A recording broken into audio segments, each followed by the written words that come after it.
Hai, kita ketemu lagi.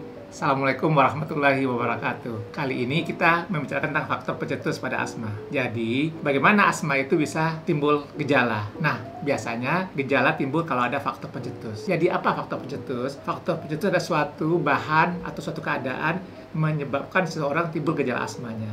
Apakah bahan-bahan tersebut? Banyak sekali, dan itu bersifat individual.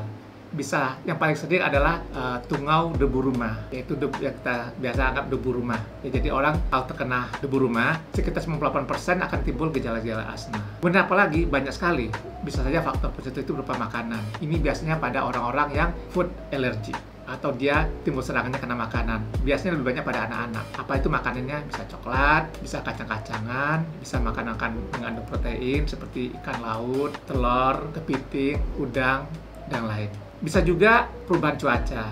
Ya, jadi pada orang-orang tertentu, dia timbul serangan kalau cuacanya dingin sekali atau panas sekali. Dan bisa juga kelelahan. Orang sehabis bekerja, sehabis bergadang, sehabis mengerjakan sesuatu, atau sehabis olahraga, timbul serangan asmanya. Bisa juga orang karena infeksi saluran nafas, biasanya karena virus, flu ya. Orang-orang normal kalau kena flu biasanya berlangsung antara 3-5 hari. Pada orang asma bisa lebih lama, sampai seminggu, bahkan sampai 2 minggu kemudian timbul serangan asmanya.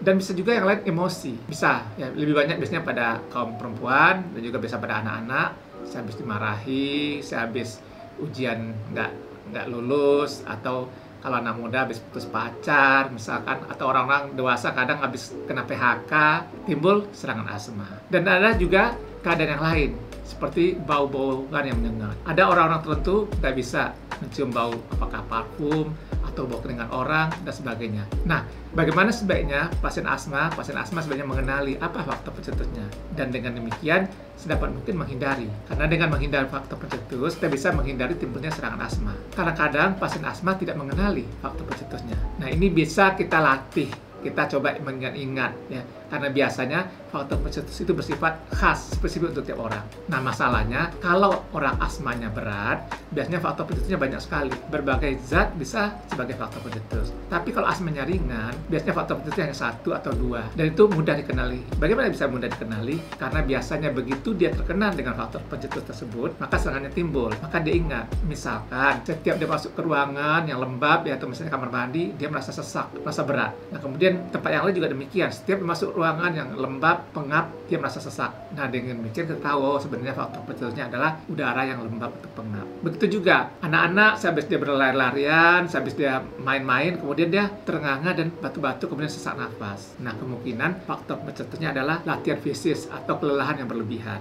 Begitu juga dengan makanan ya. Anak-anak misalnya setiap habis makan coklat misalnya, atau habis makan sesuatu, timbul serangan asmanya.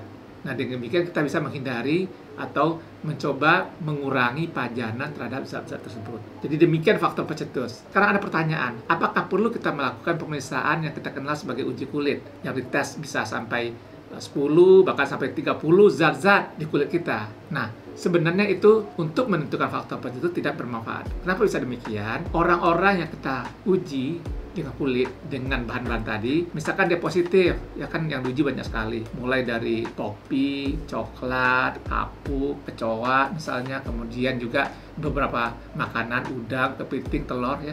Banyak orang positif bila diuji di kulit, tapi begitu dia memakan, mengonsumsi zat tersebut, tidak timbul serangan asmanya. Kenapa kok bisa demikian?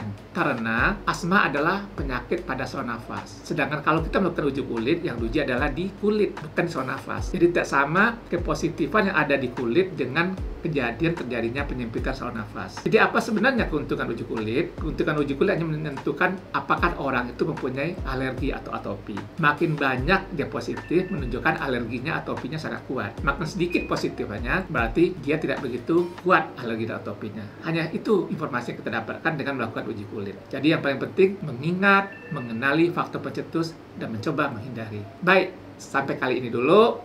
Mudah-mudahan bermanfaat. Jangan lupa ya, subscribe.